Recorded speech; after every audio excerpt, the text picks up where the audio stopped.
Rádio Elétrica orgulhosamente apresenta Sarau, o Povo por Escrito, com Luiz Augusto Fischer, Diego Grando e Kátia Suman. Convidado especial, Ian Alexander. Super Canja, Gabi Lima. Realização, Rádio Elétrica Corporation. Olá, rádio ouvintes, olá. Errei, me enrolei toda na língua aqui, peraí, vamos de novo. Acontece que nas melhores famílias, eu vou botar isso, né? Olá, rádio ouvintes, olá, Saraulers, bem-vindos, está começando mais uma edição do nosso Sarau Elétrico. Hoje o nosso convidado é o Ian Alexander. Oi, Ian, bem-vindo ao Sarau. Tudo bem? Tudo bem. Então, vocês estão bem aí, Fischer e Diego? Eu tô trio, quero saber por que tu tá de manga curta e eu tô assim. Isso que não faz sentido. É que na terça que vem vai fazer calor. Eu acho que é uma pós-menopausa, professor. Não sei se é alguma coisa, mas aqui na minha casa, não sei, tá quente hoje, tá tipo 20 graus. Tu tá de frente pro sol aí, talvez aí esquente mais. Né? Não sei, mas aqui em casa demora para aquecer. Eu preciso dizer que eu tô no meio termo aqui, eu tô com uma blusa fininha, tem manga, mas é fininha, então tá... Não, eu tô com um casaco aqui pra... Eu tava com... Bom, tá, mas tudo bem, tu tá com frio, Ian, como é que tá aí pra ti? Eu saí para levar a Camille para a escola e percebi que no lado de fora estava confortável. Aqui dentro da casa demora para aquecer. Demora um pouco, Tem que pegar 2 dias de sol para aquecer. Bom, eu queria então que o professor apresentasse o Ian. O Ian já participou, né, lá no Sarau, lá no Ocidente, né? Não. Ian? Não? Então é a tua estreia mundial do Sarau. Só de plateia. Só de plateia. Então, eu quase peguei um vinho para sentar aqui e fingir que é de noite, mas, sei lá, amarelei. Eu apresento o Ian assim, com todo prazer. O Ian é essa figura que está aí, é um professor de inglês, de literatura de língua inglesa lá no curso de letras, de origem australiano, já teve uma banda punk, hoje em dia ele é pai de família, pai do Bill e da Camila, um compenetrado pai de família. Se mandar as fotos da banda punk, ainda dá tempo da Kátia inserir, né? Vou botar, me manda. Bom, o problema é que não era punk e não tem nenhuma foto da banda, nenhuma. Tem gravações das músicas, mas foto não. Isso, gravação da música, aí dá para fazer. E o Ian tocava bateria, é isso, né, Ian? Sim. Agora estou fazendo aulas de baixo. Muito bem, não, mas eu vou contar uma história para apresentar o Ian, uma história. A gente se conheceu porque o Ian fez... no mestrado dele, ele me convidou para a banca e foi um grande prazer, assim, o trabalho dele é maravilhoso, enfim, eu gosto muito do trabalho dele, gosto muito do Ian, mas eu vou contar uma história para vocês avaliarem quem é que é o Ian. Isso é uma história que eu não presenciei, mas eu ouvi ele contar. Quando ele começou a estudar português lá na faculdade, português para estrangeiros, ele recém-chegado aqui, assim, enfim, estava há pouco tempo aqui, ele contou que daí os caras perguntavam para ele, pô, tu é australiano? Bah, que legal.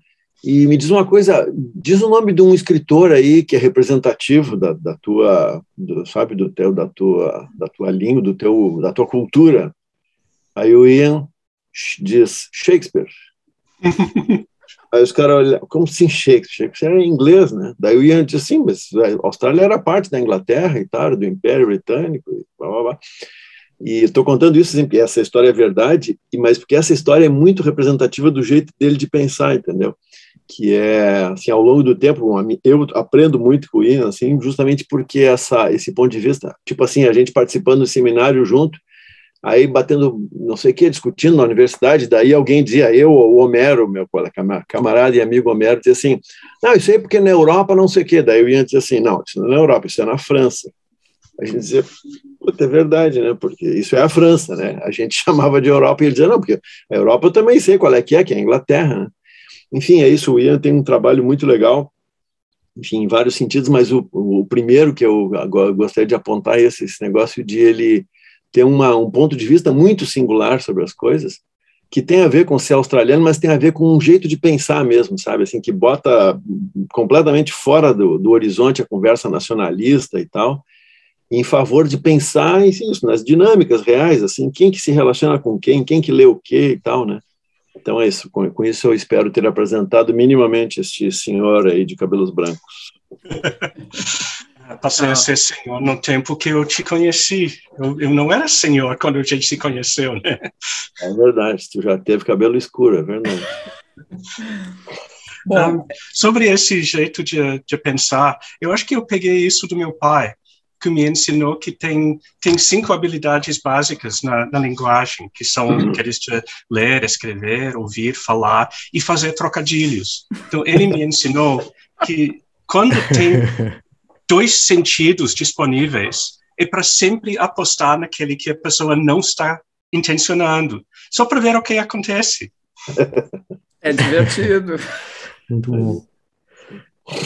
Então, também a Austrália é um negócio tão assim, fora da nossa rotina, do nosso horizonte, né, que não tem muito como pensar. O que é a Austrália? Sei lá. Só o Brizola falava na Austrália aqui entre nós. Lembra? Que no fim da vida o Brizola era apaixonado pela Austrália, achava que era o modelo de desenvolvimento que o Brasil podia ter e tal, né? Porque ele tinha muitas ovelhas no Uruguai naquela época e tinha um monte de ovelha na Austrália e ele achou algum motivo para achar que, começando de novo com outro modelo totalmente diferente de colonização, teria como o Brasil ser Austrália em vez de ser Brasil. Mas ele não viveu 500 anos para experimentar. Quando eu falo Austrália, a coisa que mais me vem à mente é o AC/DC, que é assim um ícone, né? Eu não sei se lá a banda é querida ou ninguém dá a mínima para o AC/DC. Acho que para muitos australianos tem aquela coisa de sim, AC/DC era legal, mas esse cantor novo é meio chato, né? O cantor novo que entrou em 1980. Ele é inglês, então, continua sendo banda australiana com esse cantor novo.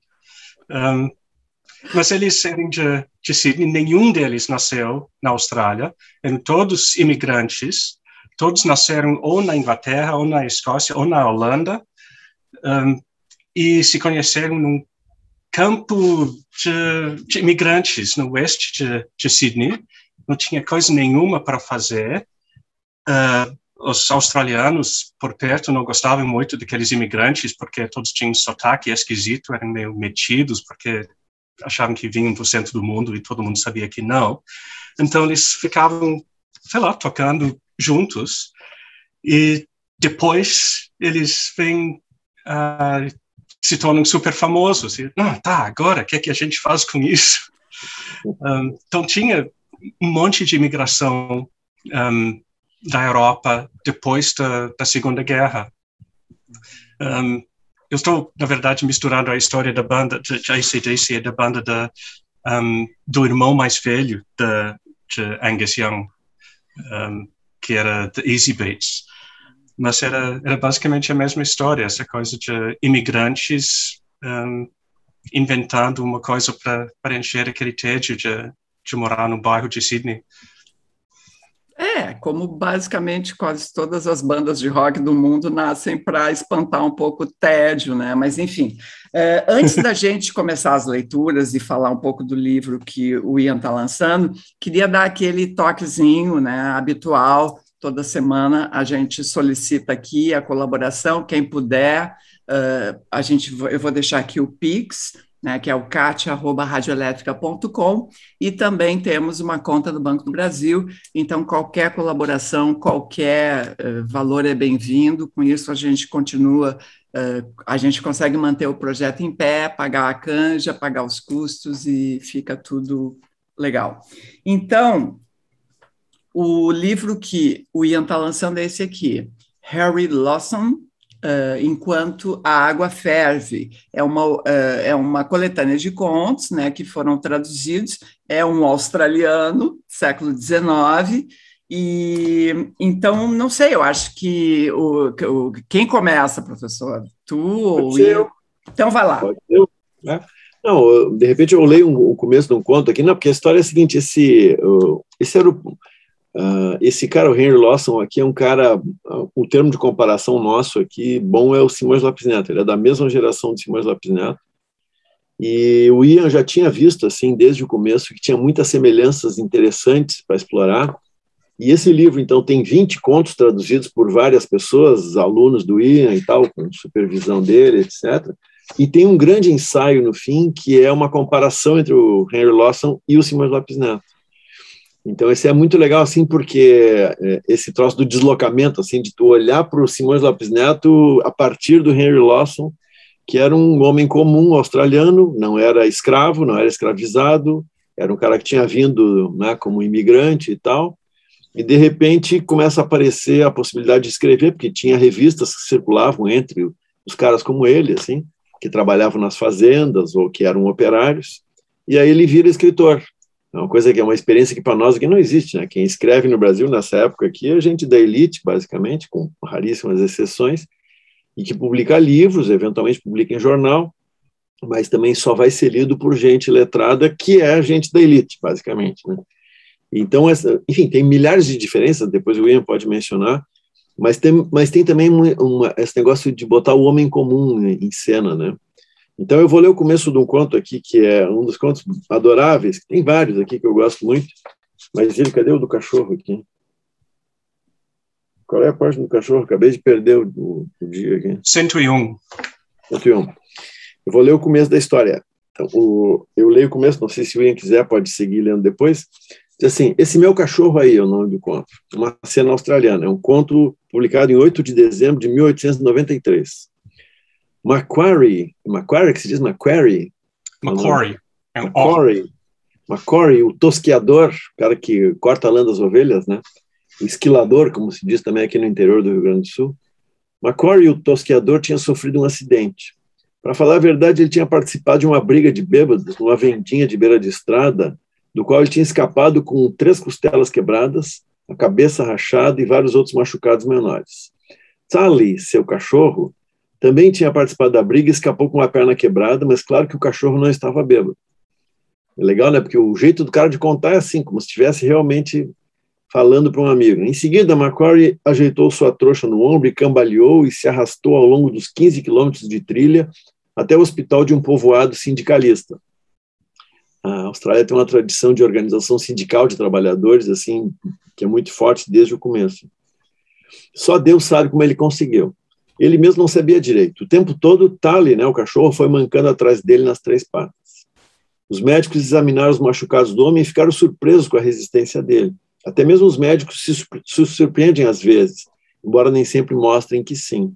Claro que eles iriam tratá-lo, mas não a Tally. Então, a história é essa: o cara chega lá com o cachorro, os 2 estropiados, e aí o médico examina o cara, o Macquarie, esse aí, diz que vai tratar ele, mas não do cachorro.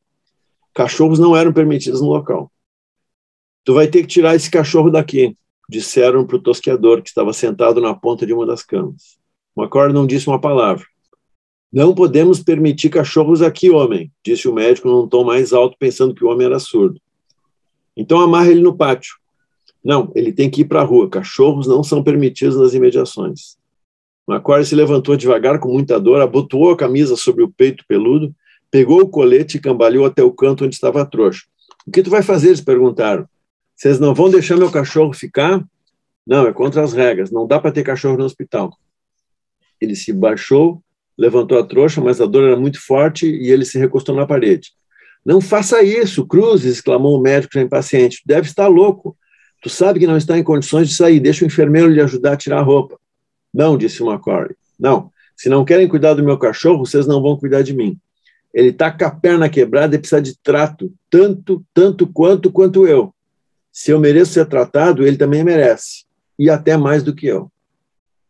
Esse é o começo do conto, então. E já aqui já tem uma semelhança legal com o Simões Lopes Neto, né, que também é um cara que mostra essa relação assim, com o animal como uma coisa vital, né? Enfim, não sei se tu quer seguir lendo, Ian, o que a gente faz. Sim, eu tinha escolhido esse conto para ler também. Eu só queria dizer que sempre tem um monte de detalhes nesses contos do mundo desses trabalhadores rurais, tipo o nome do cachorro aqui, o Tally. Tally seria a marca que os tosqueadores tinham que fazer na parede para dizer quantas ovelhas eles tinham tosqueado.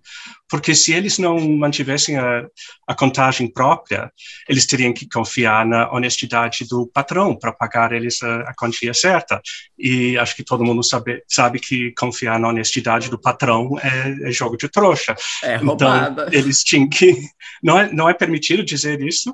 Bom, no contexto de Lawson, isso é evidente. Todo mundo sabe que se tem patrão e trabalhador, é o trabalhador que vai ter que se proteger para não levar o pior. Então, por isso, o sindicalismo era tão forte desde o século de 1890, porque tinha uma seca muito, muito forte e os grandes proprietários queriam descontar isso nos salários dos tosqueadores. Os tosqueadores formaram um sindicato para dizer que, não, se alguém vai perder aqui, não vai ser a gente. Então, tem muitas histórias justamente nesse contexto de trabalhadores não sindicalizados, trazidos das grandes cidades, que não tinham nenhuma noção de tosquear ovelha, e estavam lá só para tentar pressionar os sindicalizados.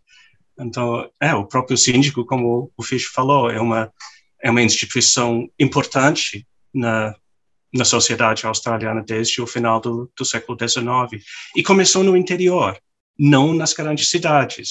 Foi uma ideia importada para o proletário urbano dessa experiência rural. Então, sim, tudo na Austrália é o contrário do que se espera, pensando a partir das Américas e olhando para o oeste da Europa. Sempre tem essa coisa de é verão lá, é inverno para nós, é dia lá, é noite para nós. Então, eu ia pular um pouco desse conto, porque ele fala muitas vezes mais ou menos a mesma coisa. Uma das coisas que eu gosto do conto é que fica repetindo as frases com aquele jeito de bêbado e homem de poucas letras, que tem uma coisa importante para dizer, mas não tem tudo pronto na cabeça antes de começar a falar. Ele não é grande contador de histórias. É o Lawson que está repetindo as palavras de alguém que simplesmente tem o que falar naquele momento. Então ele fala, ele repete, e fica muito evidente o grande amor que ele tem pelo cachorro. Não, disse Macquarie, não. Se não querem cuidar do meu cachorro, vocês não vão cuidar de mim. Ele está com a perna quebrada e precisa de trato tanto quanto eu. Então, essa repetição que a gente teve que decidir deixar lá, mesmo que tranque a leitura, é para trancar um pouco, porque ele não sabe exatamente como ele vai falar tudo isso. Então, um pouco mais tarde, esse velho cachorro aqui, continuou tocando o nariz erguido de Tally com seus dedos grossos, esse velho cachorro aqui me segue fazem 10 anos, por enchentes e secas, por tempos fáceis e difíceis, na maioria difíceis, e não me deixou pirar quando eu não tinha amigo nem dinheiro nessa estrada vazia, e por semanas cuidou de mim quando eu estava bêbado, drogado e vomitando nas malditas vendinhas. Drogado porque os vendedores de álcool misturavam outras coisas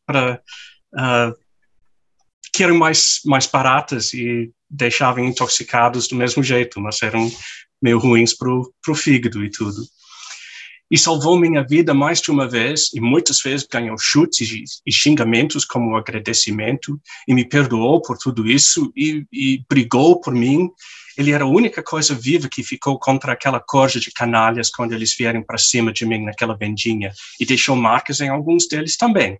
E eu não fiquei para trás. Deu mais sem tempo, e continua falando, diz que o homem é melhor homem que ele, melhor cristão que ele. E depois, no final, depois de todo esse discurso, tem uma quebra no texto. Meia hora depois, o tosqueador estava confortavelmente tratado. Onde está o meu cachorro? Perguntou quando voltou a si. O cachorro está bem, disse o enfermeiro. Não se preocupe, o médico está cuidando da perna dele lá no pátio. E foi assim que apareceu o conto em livro pela primeira vez, em 1896, mas a versão original, publicada no jornal, tinha outra parte, que é essa aqui. A história acima é real, menos a última parte. As autoridades do hospital não deixariam o cachorro ficar, então o homem juntou sua trouxa e se arrastou por mais 15 quilômetros. Então não aguentou mais. Um viajante o encontrou no matagal cerca de uma semana mais tarde e informou a polícia. O cachorro não permitia que os policiais chegassem perto do corpo, então eles tiveram que atirar nele. Houve muito sentimentalismo sobre a lealdade do cachorro e um pranto de indignação contra a crueldade da polícia. O sentimentalismo e a indignação se espalharam, chegaram aos jornais locais e daí para a maioria dos seus contemporâneos, mas o cachorro estava comendo o cadáver. Essa versão que foi publicada no jornal, que a editora achou, não vamos deixar isso no livro. E durante mais de um século, ninguém tinha acesso a essa versão do conto, só tinha a versão do livro. E foi publicado uma nova edição que conseguiu voltar para todos os textos dos jornais. E pela primeira vez, isso foi em 2013, todo mundo podia ler esse conto e ficou, puxa vida, isso é outra coisa, né? Porque esse final muda completamente o tom da coisa. Sim, grande amor do homem pelo cachorro, mas quando o homem está morto e o cachorro está faminto, só tem uma solução. Aliás, falando nisso, nós vamos sortear 2 livros aqui, 2 exemplares do livro, né, Kátia Suno? Isso aí. Então, Harry Lawson, Enquanto a Água Ferve, a coletânea. Então, quem tiver afim, quem se interessa por literatura de língua inglesa, a literatura, então, esse escritor, né, do século XIX, que o Ian, quer dizer, um grupo de pessoas traduziu, junto com a coordenação do Ian, e é nesse clima aí que a gente ouviu agora, são contos muito interessantes, muito legais. Diego, vamos seguindo. Então, quem quiser diz eu quero aqui no chat, que eu vou anotando. Ih, já deu correria. As pessoas ficam bem loucas. As pessoas se agarrando, puxando cabelo. Tá, eu vou ler um conto aqui também. O professor Fischer falou do ensaio final, mas eu queria dizer também que a apresentação é muito boa, assim, tanto a conversa sobre as escolhas da tradução, quanto toda aquela contextualização, assim, o Ian leva a gente pela mão, assim, olha, a Austrália fica aqui, a Austrália surgiu, é super bacana, assim, porque, de fato, a gente tende a saber muito pouco sobre. Então, eu vou ler um conto em que também aparece um cachorrinho, que é o conto A Última Sombra, que foi publicado em 6 de maio de 1893. E aí vai começar basicamente um cara aqui falando, né? Começa já com travessão, né? Eu tinha ficado longe de casa por 8 anos, disse Mitchell, enquanto largava a trouxa na sombra das árvores baixas e se sentava. Não escrevi nenhuma carta, fiquei adiando, e um desgraçado que chegou lá um dia antes de mim disse para minha família que tinha ficado sabendo que eu estava morto. Tomou um gole do cantil. Quando cheguei em casa, já estava todo mundo de luto. Era noite e a menina que abriu a porta deu um grito e desmaiou na hora. Acendeu o cachimbo. Então o narrador fica só pontuando assim algumas coisas. O cara está falando e o narrador só acendeu o cachimbo. Minha mãe estava lá em cima, uivando e gemendo numa cadeira, com todas as meninas chorando em volta dela para fazer companhia. Meu velho estava sentado lá atrás, na cozinha, chorando sozinho. Colocou seu chapéu no chão, afundou a coroa e serviu um pouco de água para o seu filhote de cão boiadeiro. As meninas desceram a escada correndo. Minha mãe estava tão exausta que não conseguia levantar. A princípio, elas acharam que eu era um fantasma, mas aí todo mundo tentou me agarrar ao mesmo tempo. Quase me sufocaram. Olha esse cachorrinho. Tem que carregar uma caixa d'água quando se tem um filhote que bebe por 2 homens. Serviu mais um pouco de água no chapéu. Bem, minha mãe gritou e quase desmaiou quando me viu. Tu tinha que ver a bagunça que foi. Não se aquietaram a noite toda. Parecia que aquilo tinha dado um nó na cabeça do velho. A velha não largou a minha mão durante 3 malditas horas. A faca tá contigo? Picou mais um pouco de fumo. Durante todo o dia seguinte, a casa ficou cheia de vizinhos. E a primeira a chegar foi uma antiga namoradinha minha. Nunca achei que ela gostasse de mim até então. Minha mãe e as meninas me fizeram jurar que nunca mais iria embora. E ficavam me cuidando e mal me deixavam sair da casa por medo que eu fosse ficar bêbado? Não, por medo que eu fosse fugir. No fim, eu jurei pela Bíblia que nunca iria sair de casa enquanto os velhos vivessem. E daí a minha mãe ficou mais tranquila. Virou o cachorrinho e examinou suas patas. Parece que eu vou ter que carregar ele um pouco, as patas dele estão doendo muito. Bem, ele já caminhou bastante por hoje e não vai precisar de tanta água se for carregado. Tu quebrou a promessa de não ir embora, disse o outro. Mitchell ficou de pé, se esticou e olhou com tristeza para a trouxa pesada e depois para a planície à sua frente, extensa, quente e sem sombra. Ah, sim, ele bocejou. Eu fiquei em casa 1 semana e aí eles começaram a resmungar porque eu não estava conseguindo trabalho. Vou parar aqui, tem um comentário a mais, mas eu vou parar por aqui porque o nosso camarada não aguentaram ele em casa. Pobre Mitchell. É tão bom ouvir essas histórias sendo lidas por outras vozes, porque eu estou acostumado a ouvir as coisas na minha cabeça, depois de traduzir e revisar e tudo. E ouvir como saem na voz de outra pessoa é muito gostoso. Que legal. E tem uma coisa dos textos. Tem uma coisa da dicção, né? Que tem toda essa oralidade aí que a tradução consegue trazer muito bem, assim, né? Fica muito, muito fácil de ler, assim. A gente trabalhou muito para as coisas soarem bem, tinha que soar bem. Sim. O sentido podia ser mudado um pouco, desde que soasse adequado para a voz da pessoa que estava contando a história. Não, é muito, muito bacana.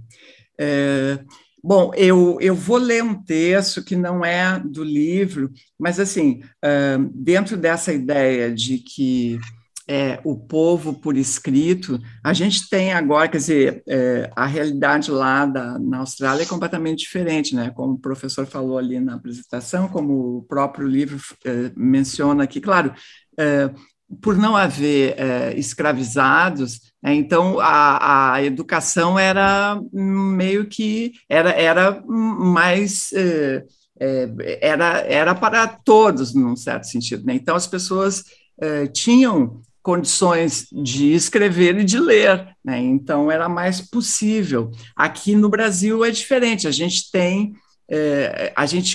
uma voz assim que vem com esse lugar de fala, digamos, é um fenômeno mais recente, né? Claro que tem gente que escreveu, mas né, a gente tem o Lima Barreto é um cara que não era um cara, era um cara, né, quer dizer, muitos escritores acabavam conseguiam fazer um concurso, ou tinham um bico aqui no jornal e tal, e conseguiram levar as coisas de alguma forma. Mas, assim, a voz mais diretamente da pobreza para o mundo, ela é um fenômeno, me parece, mais recente. Posso estar falando bobagem aqui, mas eu acho que também bastante incentivada por essa condição de tecnologia que prescinde de um circuito literário que é difícil de ter acesso, assim como o próprio, na música, né, o funk que é feito na favela consegue acessar o mundo inteiro porque tem essa via de divulgação. Bom, estou falando todo esse papo aqui para chegar lá no Anderson França, que é, para mim, uma das vozes mais importantes, mais contundentes dessa revolução que está ocorrendo hoje. Esses dias eu li do jornal que, assim, a maioria dos estudantes de universidades públicas hoje já de negros periféricos. Eu não me lembro da manchete exata disso. Eu vi também. Tu viu? Eu vi. É incrível isso. Isso não é a mudança do mundo, entendeu? E poxa. Daqui a uma geração, a maioria dos professores também tem que ser de negros periféricos. Mas vai chegar, né? Então, sim, quer dizer, hoje vai chegar lá. E também queremos juízes negros e periféricos, né? Também queremos os médicos. Bom, enfim, tá. Eu vou ler o Anderson França, assim, 2 textos pequenininhos e bem recentes dessa coisa que ele posta com o humor dele nas redes, né? Ele que mantém um projeto alternativo chamado Coluna de Terça, e até a Cláudia Tage está lá participando com ele, e ele conseguiu fazer assim como é que eu vou dizer, como é que chama isso? Um núcleo de produção de conteúdo que não é a blogueirinha tirando foto, né, fazendo selfie, que chamam isso de produção de conteúdo, né? Ele faz uma coisa muito, muito original, autêntica e de qualidade. Então, aqui, isso aqui ele publicou hoje. Portugal vende coxinha fria, chama linguiça de salsicha. Ele está morando em Portugal, né? Todo mundo sabe. O café é uma água suja, mas qual é a grande preocupação dos portugueses? Comprar uma estufa para vender a porra da coxinha quente, comprar desodorante, parar de estender roupa na janela? Não. Reclamar que cada vez mais pessoas usam você e não tu. Porque usar você é uma ousadia blasfemosa. Ninguém é a pior economia da Europa sendo amador. Eles treinam, se esforçam. Serem os últimos dentro de uma bolha protegida pela Merkel, amigo, tem que fazer muita força. Tem que acordar todos os dias, beijando os pés do Cristo na cruz, prometendo que vão fazer de tudo para serem ruins. E não é que conseguem? Imagina o Brasil morando num continente que essa parte é muito boa, que a Merkel vende hobbies de chambre, vinho na taça e diz, vem gostoso. Vem que eu te banco. Vem que eu te... Pô, imagina a cena, a Merkel de hobby, né? Vem gostoso, vem que eu te banco, eu te protejo. Sugar Mommy. Sugar Mommy total. Tu só tem que comer bacalhau e dividir o cabelo para o lado. Os caras têm isso. E ainda assim, os ingleses e os americanos, ele bota assim no singular, os ingleses e os americanos usam you para tudo. E estão aí, ó, ricão. E o Brazilian Portuguese manda na Netflix. Égua. Eu achei o máximo, porque, na verdade, os caras lá ficam muito irritados no negócio do você e do tu, né? Parece um certo estado que eu conheço. Tem um outro texto aqui que é bem...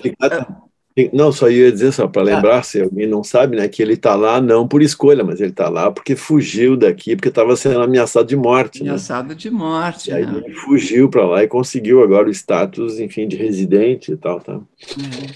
Só mais um pedacinho de um outro texto dele. Ele diz assim, tomei dura no mercado.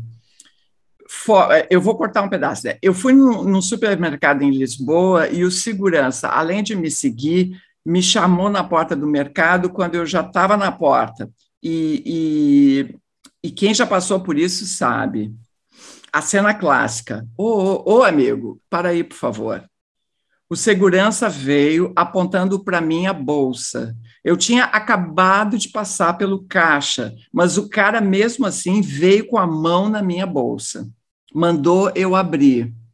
Porque, veja bem, não é que o senhor tenha feito algo, mas, entretanto, veja bem, me mostra a nota fiscal para eu conferir. Eu até coloquei um tênis, gente.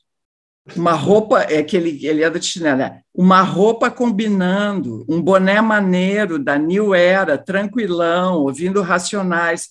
Comprei 2 carnes de hambúrguer, pão e banana. Meio-dia em Lisboa, sexta-feira, quem vai no continente da Marquês do Pombal ao meio-dia para roubar banana, pão e 2 hambúrguer.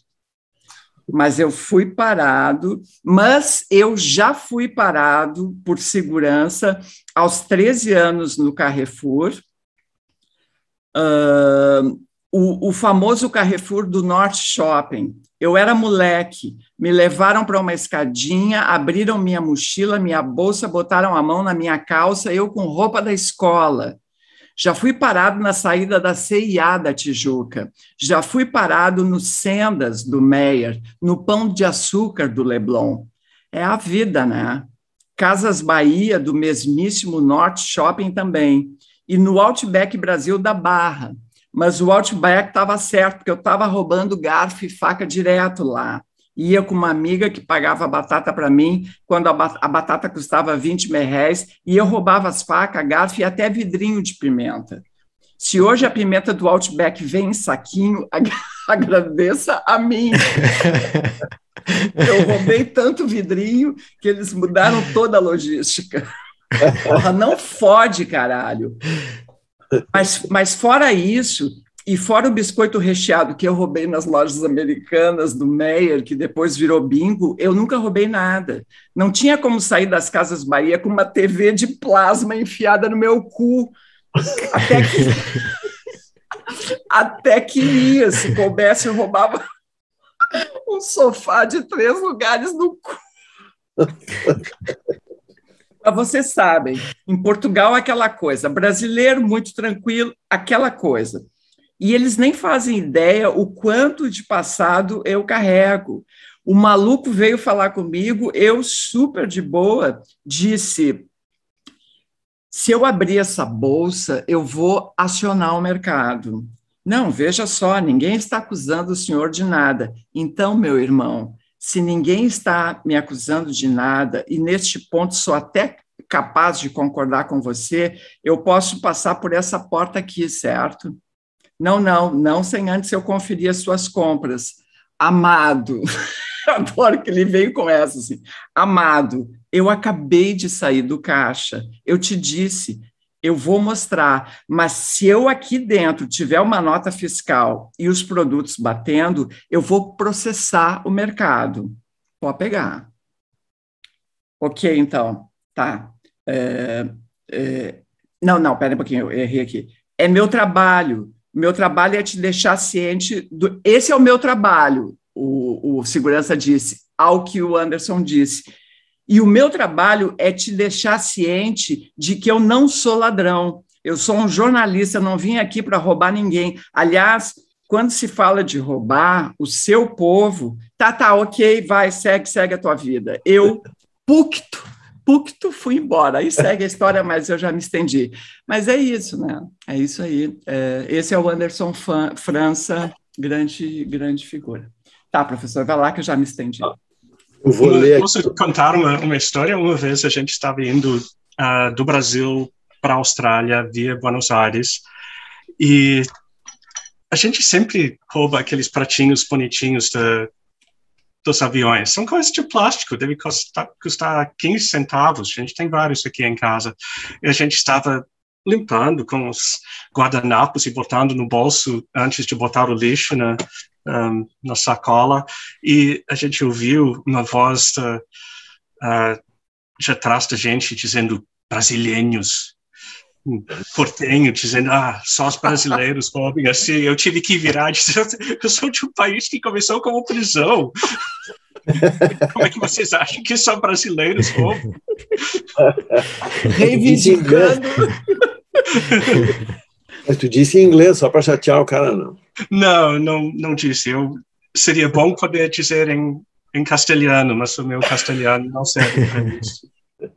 Mas vocês sabem que o verde e amarelo de vocês vem de 2 casas nobres da Europa. O nosso verde e amarelo vem das cores do uniforme dos prisioneiros em Sydney. Olha só. É uma diferença. Eu acho que devia mudar as cores logo, assim que acabar o governo Bolsonaro. Vamos fazer vamos pleitear a mudança. Eu voto em vermelho e branco. Vermelho e branco. Uma sugestão neutra. Já perdeu a metade de Porto Alegre. Mas Mas isso do vai Rio Grande ser... do Sul, metade do Rio Grande do Sul vai dizer, nossa bandeira jamais será vermelha. Ah, pois é. Tá, professor, vai. Eu me lembrei de uma bobagem essa que a propósito dessa história que o Ian contou, uma história daquele, como é que é, Kozarinski, um escritor argentino também, tem um livro bacana, estou esquecendo o primeiro nome dele, Edgardo. Não, é um livro sobre tango maravilhoso, e aí ele conta que é tango em vários lugares do mundo. Ele conta que um dia ele foi na Islândia, chegou lá, e aí ouviu dizer que tinha um tango, foi dançar, e ele é portenho e tal, né? Foi dançar com a mulher e tal. E de repente ele achou que ele ia agradar, ele ia abafar e tal, só que a mulher dançava tango 10.000 vezes melhor que ele. E aí ele disse, puta, daqui a pouco a mulher vai me desmascarar, como é que eu vou fazer e tal. Aí ele preparou, e aí quando a mulher disse, fez algum comentário, ele disse assim, prazer fulano, eu sou uruguaio.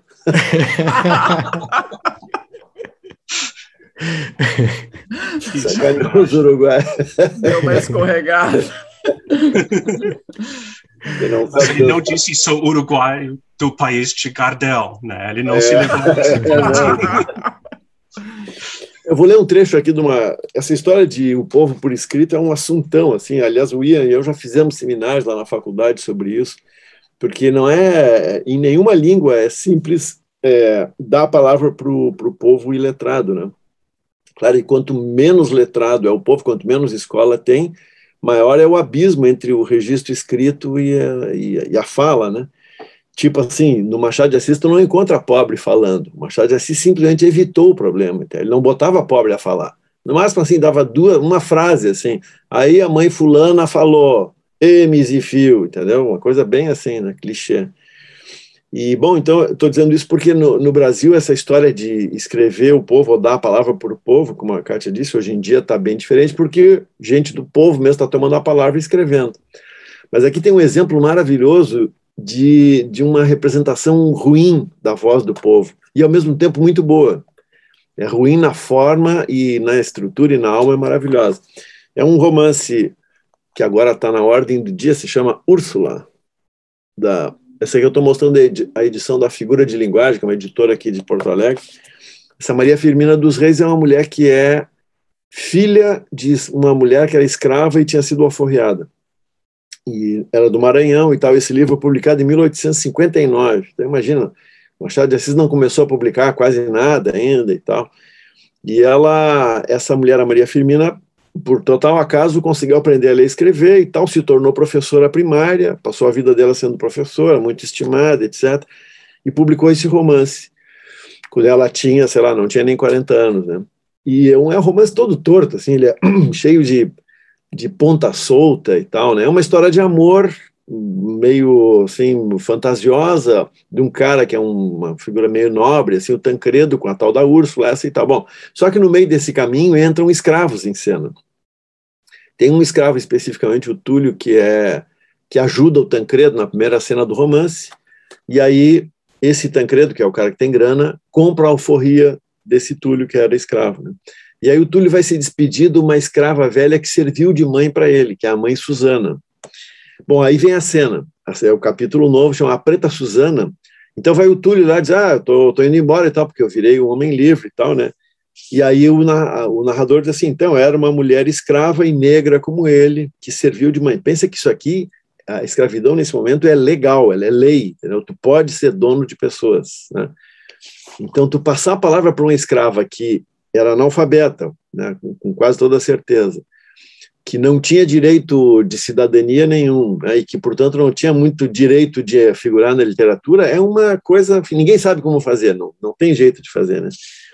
E o bacana é o seguinte, aí a Maria Firmina, a autora do livro, dá a palavra para essa Preta Susana e ela conta a sua história. Então eu vou ler um trechinho. Aí não sei se vai dar para perceber, mas assim, o enunciado, o discurso dela é muito erudito para ser verossímil. Mas o tutano é muito verossímil. É tipo assim, como se ela tivesse perguntado para a mãe dela ou para a avó dela, que de repente a mãe veio da África mesmo, né? Ou no máximo a avó. Então aí a Preta Susana diz assim, ela começa a chorar e tal, né? E aí o cara diz, não chore e tal. Ela diz assim, essas lágrimas, elas são inúteis, meu Deus, mas é um tributo de saudade, que não posso deixar de render a tudo que me foi caro. Liberdade eu a gozei na minha mocidade. Túlio, meu filho, ninguém a gozou mais ampla, não houve mulher alguma mais ditosa do que eu. Imagina, ditosa como sinônimo de feliz, não existe, né? Tranquila no seio da felicidade, via despontar o sol rutilante e ardente do meu país, e louca de prazer a essa hora matinal em que tudo aí respira amor, eu corria as descarnadas e arenosas praias, e aí com minhas jovens companheiras, brincando alegres, com um sorriso nos lábios, a paz no coração, divagávamos em busca das 1000 conchinhas que bordam as areias brancas daquelas vastas praias. Ah, meu filho, mais tarde deram-me em matrimônio a um homem. Aí ela conta então que estava tudo certo, ela casou lá e tal, né? Só que, isso é tudo ela falando ainda, eu vou cortar um pedaço dela e dizer assim, era um desses dias, ela estava na colheita do milho, não sei o quê, e aí logo 2 homens apareceram e amarraram-me com cordas. Era uma prisioneira, uma escrava. Foi em balde que supliquei em nome de minha filha, ela tinha uma filhinha lá, né? Que me restituíssem a liberdade. Os bárbaros sorriam das minhas lágrimas e olhavam-me sem compaixão. Julguei enlouquecer, julguei morrer, mas não me foi possível. A sorte me reservava ainda longos combates. Quando me arrancaram daqueles lugares onde tudo me ficava, pátria, esposo, mãe e filha e liberdade, meu Deus, o que se passou? Meteram-me a mim e a mais 300 companheiros de infortúnio e de cativeiro no estreito e infecto porão de um navio. 30 dias de cruéis tormentos e de falta absoluta de tudo quanto é mais necessário à vida, passamos nessa sepultura até que abordamos as praias brasileiras. Então, enfim, eu paro de ler por aqui, né? Ela segue contando a história e acaba esse discurso todo elogiando as donas dela porque são tolerantes e, sabe, não são cruéis como o antigo dono dela era, etc. Mas, enfim, é um exemplo muito bonito disso, né? A Maria Firmina, ela, tipo assim, ela tinha que contar essa história. Só que como é que tu conta essa história? Entendeu? Tu vai fazer a mulher, tu vai, sabe, mudar, vai alterar a ortografia, enfim, não tem jeito, né? Por isso, então, voltando ao Ian e ao Henry Lawson e ao Simões Lopes Neto, é só na geração essa da virada do século XIX para o século XX que os caras vão começar a se aproximar da fala do povo, né? O Lima Barreto, que a Kátia lembrou antes. É isso aí. Úrsula. Legal, muito legal. Ian, lê mais para a gente.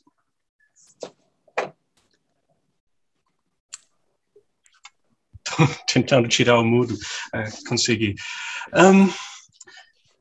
Ok. Eu pensei em ler um pouco de Brahmi-Usen. O título do conto não significa muita coisa a princípio, só que no meio do conto se descobre que é o nome de um cara que esse velho que está contando a história pode ou não ser. Ele conta a história de 3 pessoas que morreram e alguém morreu e eles identificaram mal quem foi que morreu e depois a pessoa volta, como naquela história que o Diego leu, A Última Sombra, que aquele homem foi tido como morto e depois ele voltou.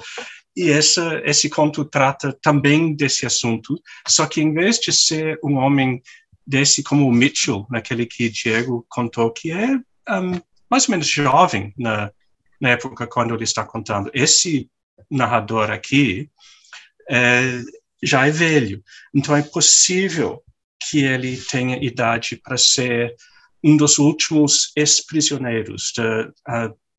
O tráfico de prisioneiros para a Austrália terminou nesse estado, no leste, na década de 1850. Então, é possível que ele tenha sido mandado para lá, mais ou menos jovem, e tenha passado a maior parte da vida lá. Não se sabe. É o mais perto que a gente tem nesses contos daquela geração da época da colônia ser prisão mesmo.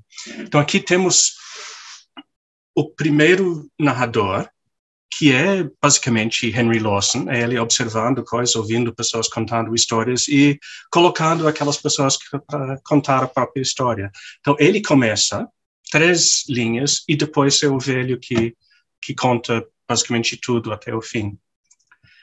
Então, a gente encontrou um velho andarilho cruzando a planície e foi se arrastando junto com ele até a próxima sombra boa para fumar. A gente estava proseando sobre homens que pegam a estrada ou se perdem no interior e todo mundo acha que morreu. Agora fala do velho.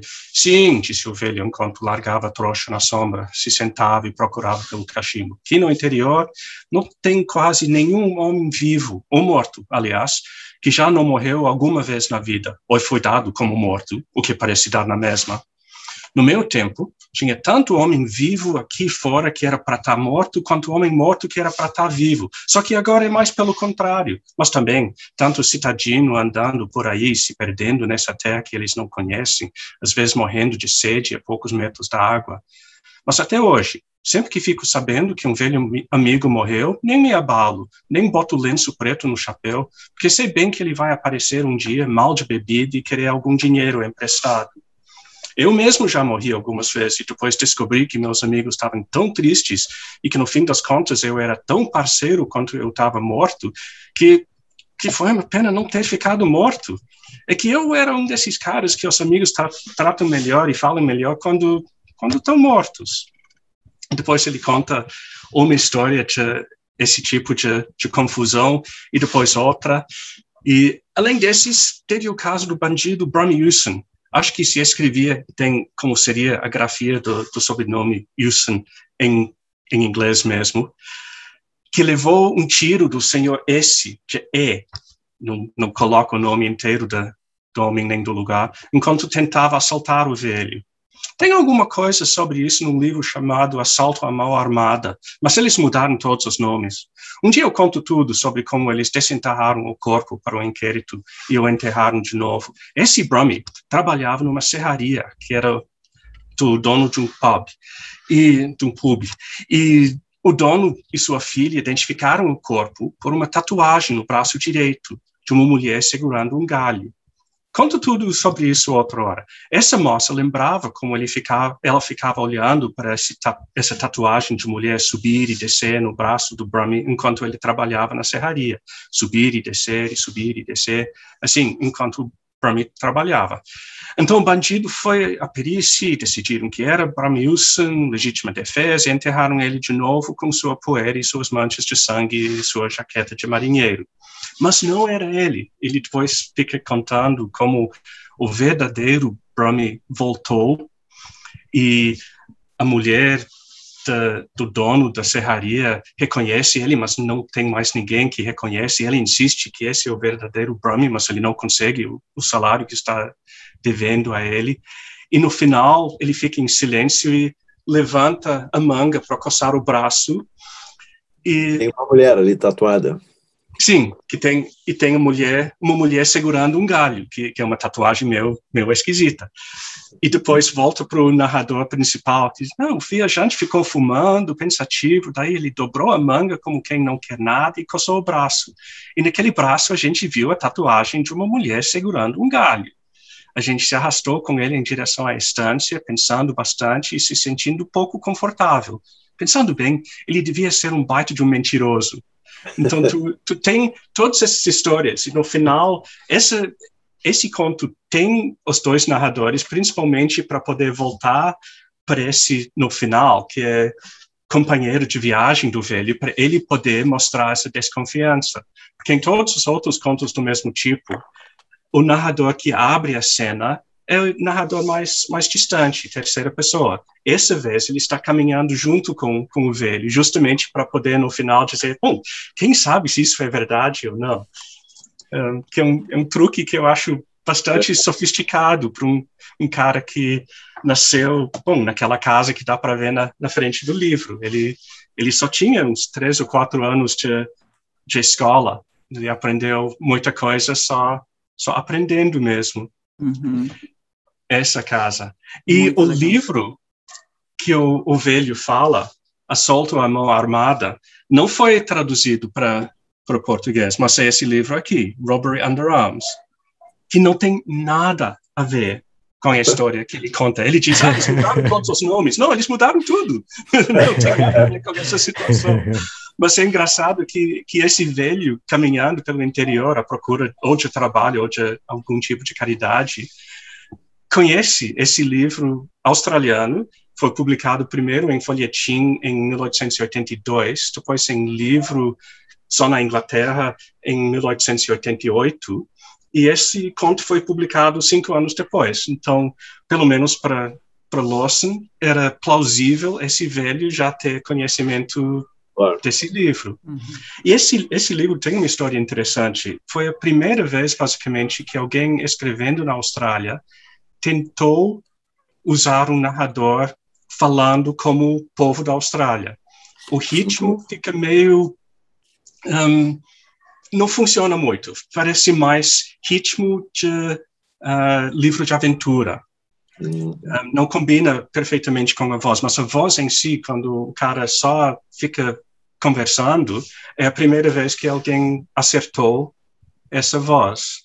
E foi esse livro, esse romance, que foi lido por um estadunidense chamado Owen Wister, no início do século XX, e ele pensou, eu poderia fazer uma coisa dessas, e escreveu o primeiro romance do gênero western. Então, o western começou com a inspiração desse romance. Que legal. Não, e essa coisa do andarilho ali, né, que é uma figura recorrente, assim, mas um andarilho que lê jornal, que é um outro tipo, né, que me lembrou, lendo ali aquela abertura, aquela coisa do Bob Dylan, né, que ele também... ele falava nessa coisa, nesse personagem aí que segue levando a onda e vai andando e não tem paradeiro, não tem, só quer seguir fluindo, assim, mas não é um cara, é bem diferente de um cara em vulnerabilidade na rua que a gente vê hoje na nossa realidade. Mas, enfim. Mas olha só, o western, então, começou na Austrália, isso. Agora, alguém na Austrália faz uma coisa dessas, eles dizem, é um western, só que na Austrália. Não, peraí, western é uma história australiana, só que nos Estados Unidos.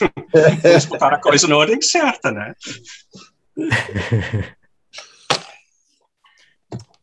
Tá, vamos seguir então com o Diego, vamos lá. Tá, eu vou ler aqui 2 trechos aqui de um livro de uma mulher, eu vou ter que explicar um pouquinho aqui rapidamente, de uma mulher chamada Françoise Egard. A Françoise Egard, ela nasceu na Martinica. A Martinica é um estado, né, um departamento ultramarino francês, então é parte da França, só que fica nas Antilhas. E ela nasce lá na década de 20, e ela... Por questões várias, ela acaba partindo para a França logo depois da Segunda Guerra, e lá ela se instala, ela ficou viúva, tem 5 filhos, e aí ela vai para a França, tem assim, né, o 2º grau completo, tem um curso de estenodatilógrafo, alguma coisa assim, e casa de novo e tudo mais, e não consegue propriamente se estabelecer com o que ela queria, e ela meio que se obriga a começar a trabalhar como faxineira para complementar a renda da família. O marido trabalhava e tudo mais. E aí o que acontece é que em 62, quando sai a tradução do livro Quarto de Despejo, da Carolina Maria de Jesus, ou seja, né, a Carolina Maria de Jesus brasileira, sai uma reportagem na revista Paris Match, que tem o título assim, ela escreveu um best-seller com papel recolhido no lixo, uma coisa assim, nada sensacionalista. Enfim, é verdade, mas a pegada é essa. E aí o que acontece é isso, a Françoise Egard, ela lê essa reportagem, uma reportagem grande, assim, de umas 7, 8 páginas, sobre a Carolina Maria de Jesus, e rola uma identificação ali, rola uma, né, aquilo que aparece naquela revista como algo exótico, ela entende como uma semelhança, uma proximidade. E aí ela passa a escrever um livro que vai se chamar Cartas a uma Negra. Ou seja, é uma série de cartas que ela manda, mas que na verdade ela não manda, né? Ela nunca consegue, até onde se sabe, ela não conseguiu nem ter um exemplar do livro da Carolina Maria de Jesus. Então, né, ela escreve cartas para Carolina Maria de Jesus sem mandá-las. Então tem um jogo aqui epistolar interessante aqui que é, digamos assim, que é a realidade, mas ao mesmo tempo é uma realidade totalmente atravessada por essa ficção que é mandar cartas e tudo mais. E aí eu vou ler duas cartas, as duas primeiras cartas do livro. E eu só vou chamar a atenção para mais um detalhe aqui. Quando sai essa reportagem no Paris Match, um dos trechos que citam da Carolina Maria de Jesus é o seguinte, tá? Citam a Carolina Maria de Jesus: quando acordei, tive vontade de morrer. Já que os pobres são tão desgraçados, para que viver? Será que os pobres dos outros países sofrem como os pobres do Brasil? Essa é a Carolina Maria de Jesus, lá no quarto de despejo. E aí, o livro da Françoise Egard começa assim, maio de 1962, a primeira carta. Pois é, Carolina, as misérias dos pobres do mundo inteiro se parecem como irmãs. Todos leem você por curiosidade, já eu jamais a lerei. Tudo o que você escreveu eu conheço, e tanto é assim que as outras pessoas, por mais indiferentes que sejam, ficam impressionadas com as suas palavras. Faz uma semana que comecei essas linhas, meus filhos se agitam tanto que não tenho muito tempo para deixar no papel o turbilhão de pensamentos que passa pela minha cabeça. Estou indignada. Uma jovem da minha terra me contou coisas sobre a sua vida na casa onde trabalha que jurei verificar. Ganho um dinheiro e já posso fazer um balanço. Sou faxineira há 5 dias. Meus empregadores estão incomodados porque claramente não sou uma recém-chegada. Falo de Champs-Élysées, Touraine ou da igreja Notre-Dame de la Garde com muita naturalidade. Eles não podem, sem mais nem menos, me chamar de Marie ou Julie. Aliás, nem estão preocupados com isso. Não me chamam de nome nenhum. Bom, eu vou pular um pouco essa carta aqui, ela está contando esse início, aí no final da carta ela diz: a patroa cuja idade regula com a minha entrincheirou-se atrás de uma fachada ridícula de dignidade e rigidez. Às vezes ela a esquece e vira uma pessoa sorridente. Entretanto, isso dura pouco. Eu sou a empregada.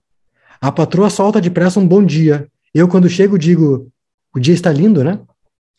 Já o patrão eu encontro ao chegar, quando ele está saindo para trabalhar na sua clínica para gente nervosa. Na verdade, foi ele que me contratou. Ele é muito alto. Por sinal, todos são altos naquela casa. Trata-se de alguém ponderado, de gestos calculados. Tem olhos azuis tão cheios de bondade que não consigo imaginá-lo fazendo algo ruim. A senhora é versátil, eu acho. Mas todas as mulheres são assim. E aí eu vou ler um pouquinho aqui da segunda aqui, só para pegar esse início aqui. Eu descobri você, Carolina, no ônibus. Levo 25 minutos para ir até o meu emprego. Penso que não tem a menor serventia ficar se perdendo em devaneios no trajeto para o trabalho. Toda semana me dou ao luxo de comprar a revista Paris Match. Atualmente, ela fala muito dos negros. Foi assim que conheci a sublime senhora Ufoué com seu vestido de gala. Eu não iria lhe dedicar as minhas palavras. Ela não compreenderia. Mas você, Carolina, que procura tábuas para o seu barraco, você com suas crianças aos berros, está mais perto de mim. Volto para casa esgotada. Acendo a luz, as crianças estudam do jeito como se faz hoje em dia. Elas não têm muitos deveres de casa, seria cansativo demais, mas me contam o enredo, detalhe por detalhe, da última história em quadrinhos que foi lida na escola. Carolina, você nunca vai me ler. Eu jamais terei tempo de ler você, vivo correndo, como todas as donas de casa atoladas de serviço. Leio livros condensados. Tudo muda rápido demais ao meu redor. Para escrever alguma coisa, preciso esconder meus lápis, senão as crianças somem com ele e com meus cadernos. E por aí segue, então a Françoise Egard vai escrever alguns livros. E esse livro, Cartas a Alma Negra, vai acabar sendo publicado em 78, acho que é exatamente o mesmo ano que ela morre, então já é uma publicação póstuma, que saiu esse ano no Brasil, foi lançado pela Todavia, para quem se interesse. É isso. Muito legal, muito legal. Uma vez eu comentei aqui o livro de uma mulher que se chama Verônica Oliveira, e que conta a sua vida. Ela é faxineira, né? E hoje ela é o que se chama de influencer, enfim, ela passou a fazer conteúdos e tal, mas é muito, muito rica a narrativa dela, a história dela, o jeito que ela conta, mas enfim, só lembrei. Eu vou ler uma crônica do Lima Barreto, uma crônica que foi publicada em 1915, chama O Novo Manifesto. Eu também sou candidato a deputado, nada mais justo. Primeiro, eu não pretendo fazer coisa alguma pela pátria, pela família ou pela humanidade. Um deputado que quisesse fazer qualquer coisa dessas, ver-se-ia bambo, pois teria certamente os 200 e tantos espíritos dos seus colegas contra ele. Contra as suas ideias, levantar-se-iam 200 de pessoas do mais profundo bom senso. Assim, para poder fazer alguma coisa útil, não farei coisa alguma, a não ser receber o subsídio. Eu nunca sei se é subsídio ou subsídio, né? Pernocticamente é subsídio, mas ninguém diz isso. Ninguém diz, tá? Então vamos no subsídio. Foda-se, que nem escreve. Foda-se, com C. Foda-se. Eis aí em que vai consistir o máximo da minha ação parlamentar, caso o preclaro eleitorado sufrague o meu nome nas urnas. Recebendo os 3 contos mensais, darei mais conforto à minha mulher e aos filhos, ficando mais generoso nas facadas aos amigos. Desde que minha mulher e os meus filhos passem melhor de cama, mesa e roupas, a humanidade ganha. Ganha porque, sendo eles parcela da humanidade, a sua situação melhorando, essa melhoria reflete sobre o todo de que fazem parte. Concordarão os nossos leitores e prováveis eleitores que o meu propósito é lógico e as razões apontadas para justificar a minha candidatura são bastante ponderosas. De resto, acresce que nada sei da história social, política e intelectual do país, que nada sei da sua geografia, que nada entendo de ciências sociais e próximas, para que o nobre eleitorado veja bem que vou dar um excelente deputado. Há ainda um poderoso motivo que, na minha consciência, pesa para dar esse cansado passo de vir solicitar dos meus compatriotas atenção para o meu obscuro nome. Ando mal vestido. Peraí, polaco não, só um pouquinho aqui. Ando mal vestido e tenho uma grande vocação para elegâncias. O subsídio, meus senhores, viria a dar-me elementos para realizar essa minha velha aspiração de emparelhar-me com a elegância do senhor Carlos Peixoto.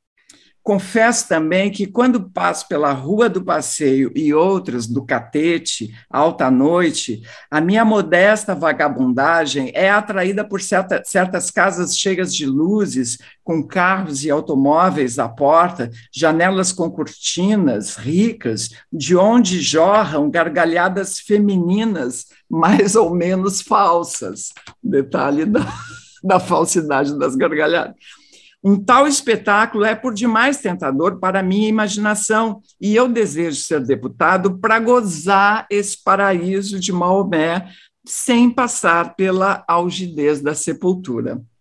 Razões tão ponderosas e justas, creio, até agora, nenhum candidato apresentou.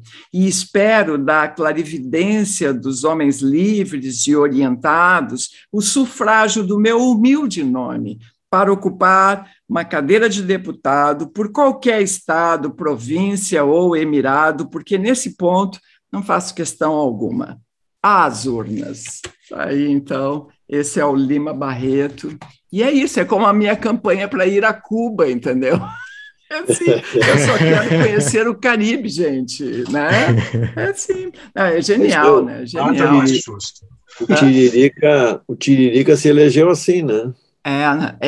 Foi. Entidade dizendo, bota, como é que é? Vota no Tiririca, pior que tá, não fica. Mas ficou. Pois é. Não, mas errado, não, mas... não ele... por causa dele, mas ficou. Não por causa dele. Não, mas aqui, nesse manifesto aqui, o cara, ele quer enriquecer, ele quer andar com roupa boa, ele quer frequentar lugares, né? Assim, ele não está nem... ele manda um sincerão, né? Enfim. Tá, professor, vai lá. Eu vou ler um trechinho do Vila Sapo, do José Faleiro. Uma das coisas encantadoras desse livro aqui é justamente o ritmo de fala que ele conseguiu dar, né? O primeiro conto se chama A Totô, só o começo do conto. Teve a época da cachaça. Eu era bem mandinho nesse tempo, mas lembro. Os negros tudo se reunia para tomar caipira de bergamota, ouvindo Sobrevivendo no Inferno. E as bergamotas não era comprada não, nada disso. Se os negros mal conseguiam juntar dinheiro para comprar cachaça, imagine então comprar as bergamotas. Fora de cogitação comprar as bergamotas.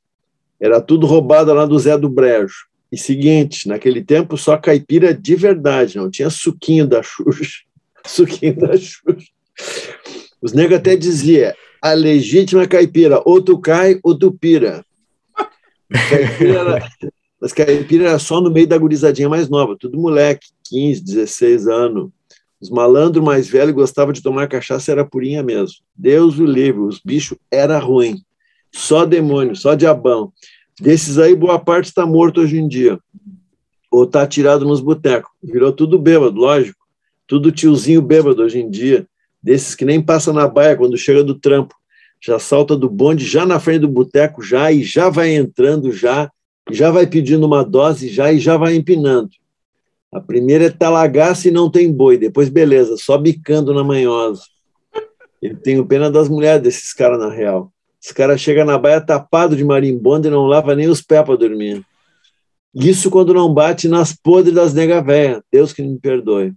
E vários malandros da época da cachaça virou esse tipo de verme aí, esse tipo de imundícia, esse tipo de fraco. E por aí vai, né? É muito bom. O começo do último conto também eu gosto de ler, o comecinho, que é maravilhoso. Se chama Um Otário com Sorte, genial. Contrariando todas as estatísticas, ontem eu resolvi sair da baia e fui dar um rolê. Fui ver a Mana. Fazia tempo que eu não via ela. Na real, sempre faz tempo que eu não vejo ela. Um minuto depois de eu ver ela, já faz tempo que eu não vejo ela. É assim com quem a gente gosta. Aí vem a descrição da cena. Tem uma lomba pissuda entre a minha baia e a parada do bonde. Exatamente isso. A lomba que leva das profundezas da Vila Sapo até o alto da Vila Nova São Carlos. É uma lomba que eu já subo desde que aprendi a andar. É uma lomba que eu já subo bebendo desde que aprendi a beber. E dessa vez não foi diferente. Um latão só para dar clima. Beber é inevitável. Tem muita coisa e muita gente também que simplesmente não dá para engolir a seco. Lá em cima, uma mina jamais vista acabada, uma morta-viva, minha pana tremendo. Ô, cupincha, tu não sabe cadê os guri que ficava aqui? Ela quer droga, ela quer pedra, ela quer a morte.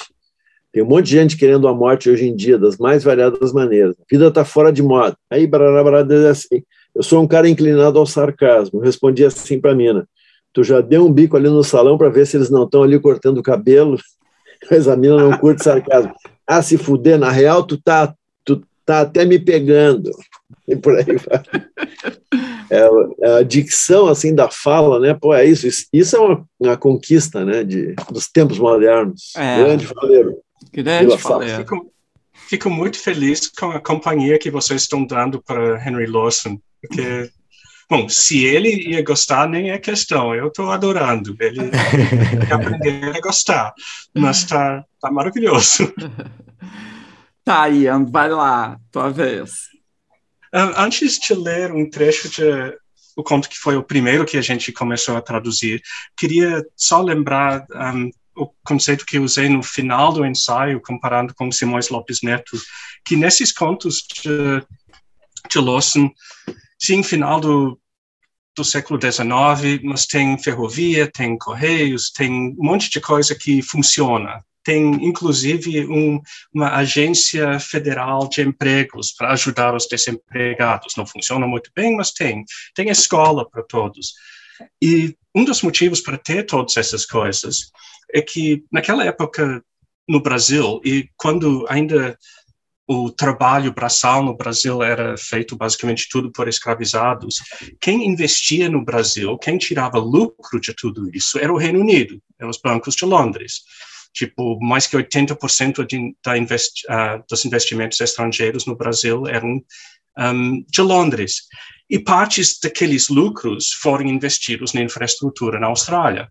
Então, tudo isso que tem na Austrália, o fato de Henry Lawson ter escola, isso se devia não só a coisas feitas na Austrália, mas também aos lucros tirados dos escravizados no Brasil. Então, nada mais justo do que ele ser colocado na companhia de pessoas que estão contando essa história desde Úrsula até Vila Sapo, porque para completar as coisas que ele sabia sobre a vida dele, ele sabia que os bancos estavam sugando os trabalhadores australianos, não sabia que a infraestrutura que ele aceitava como normal estava lá porque os bancos estavam sugando ainda mais pessoas no outro lado do mundo. Então, fico extremamente feliz de ele poder conviver finalmente com os descendentes do povo que pagou a escola dele. Que legal. Então, o começo desse projeto de tradução, eu já estava pensando, eu quero traduzir esses contos, como é que eu faço?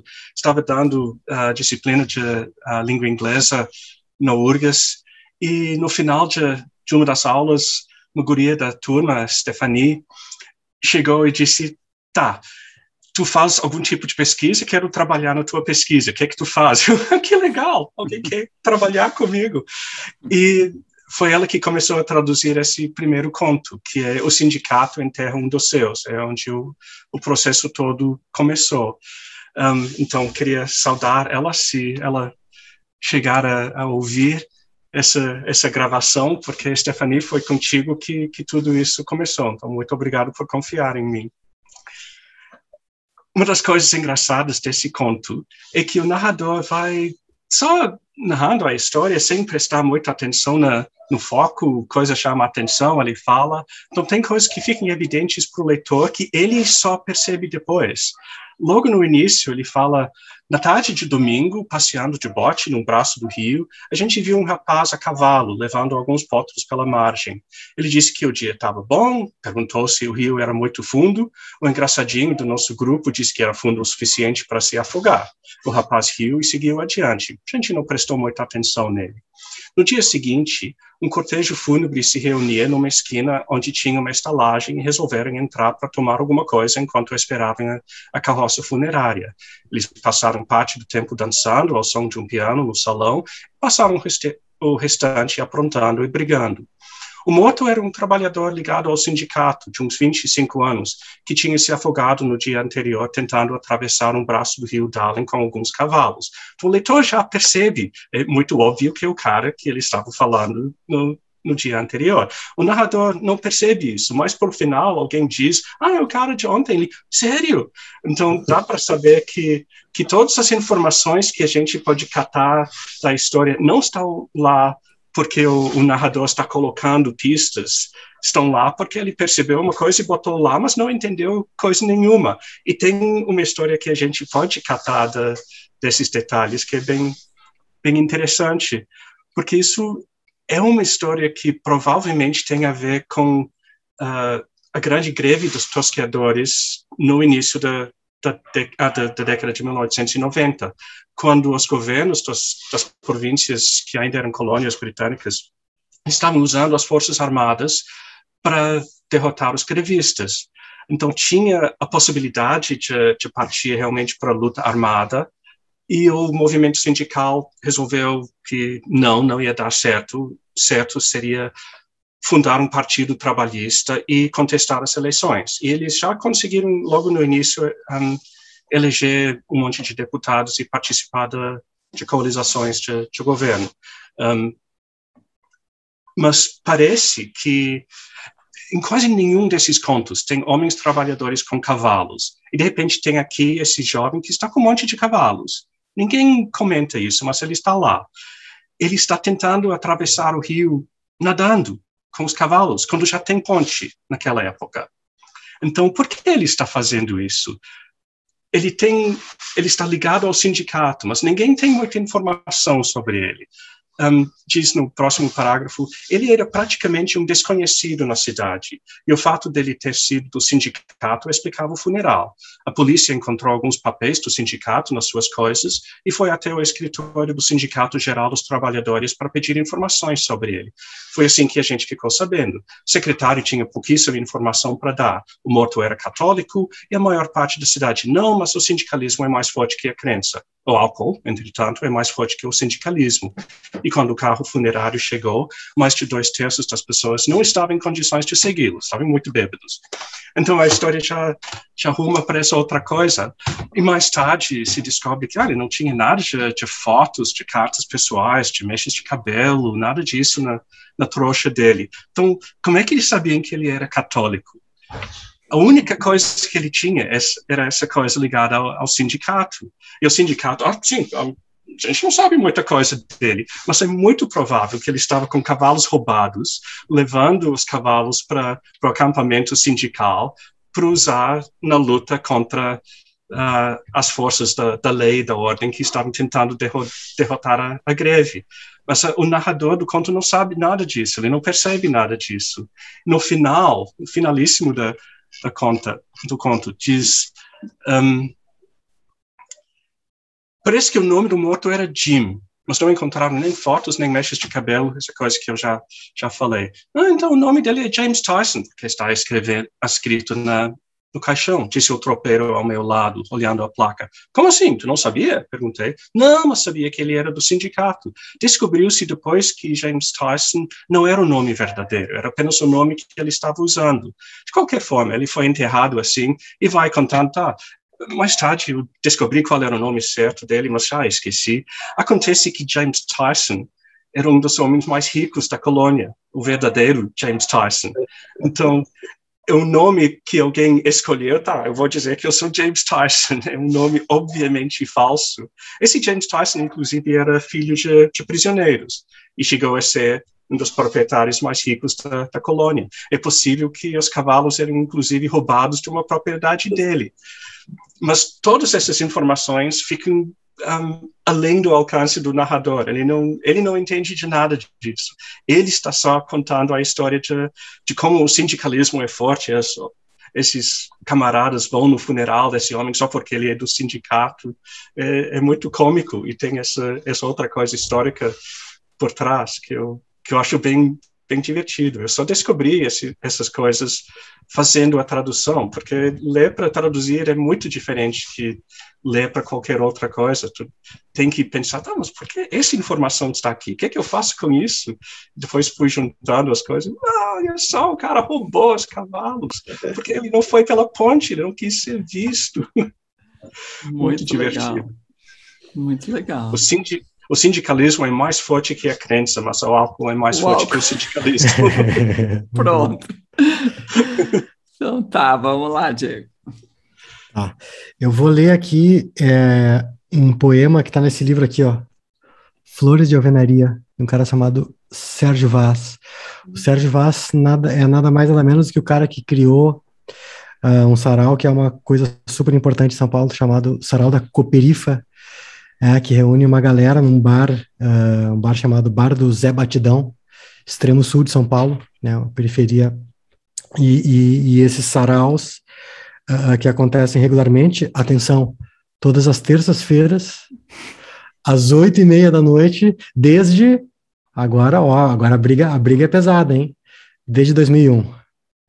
Escapamos por pouco. Não, mas não é toda terça-feira, não é toda semana. Não, eu sabia que era semanal. Não, ele enfim. Não, enfim, quando a gente... eu não vou polemizar, mas ele tranquilo. É assim, aperiódico, digamos. Ele é, pelo menos foi o que eu levantei naquela época. Pode ser errado. Eu não me lembro, mas eu pensei que ele fosse regular. Sistemático, assim, Não, sistemático. Igual, é muito mais novo que o nosso. É muito mais novo. Assim, o negócio mal completou 18 anos, não dá. Enfim.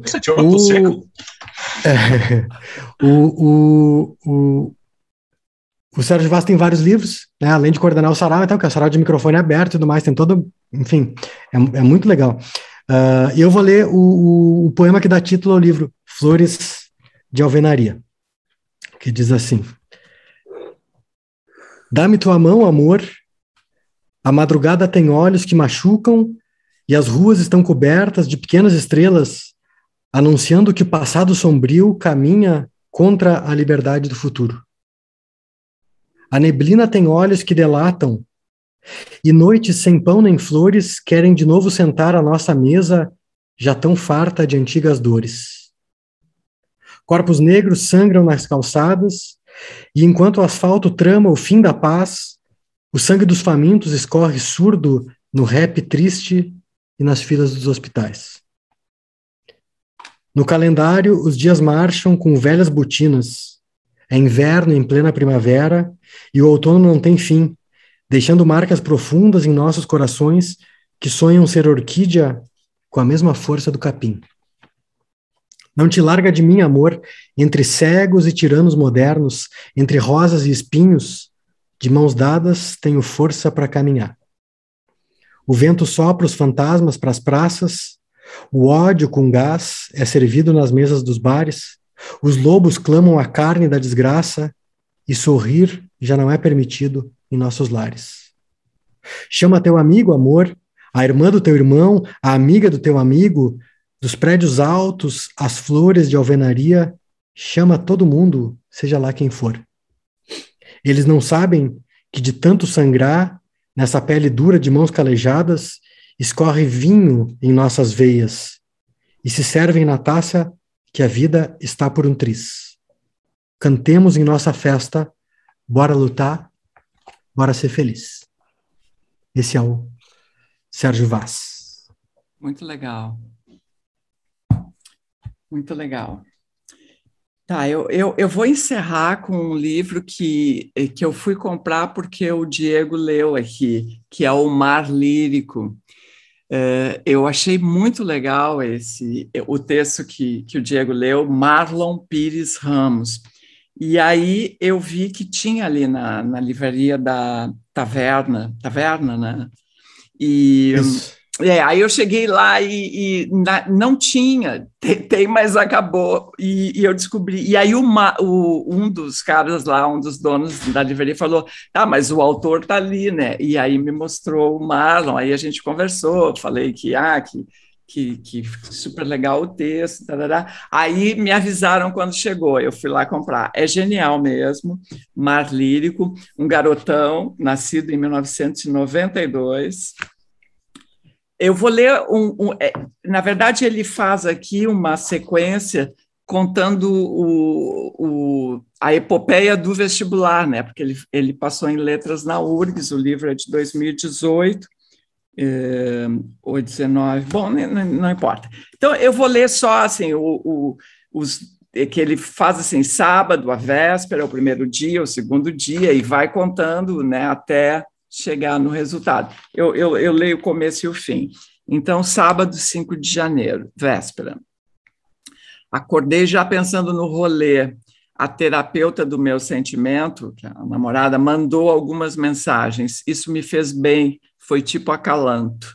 Na tarde teria aula pré-prova, literatura e física.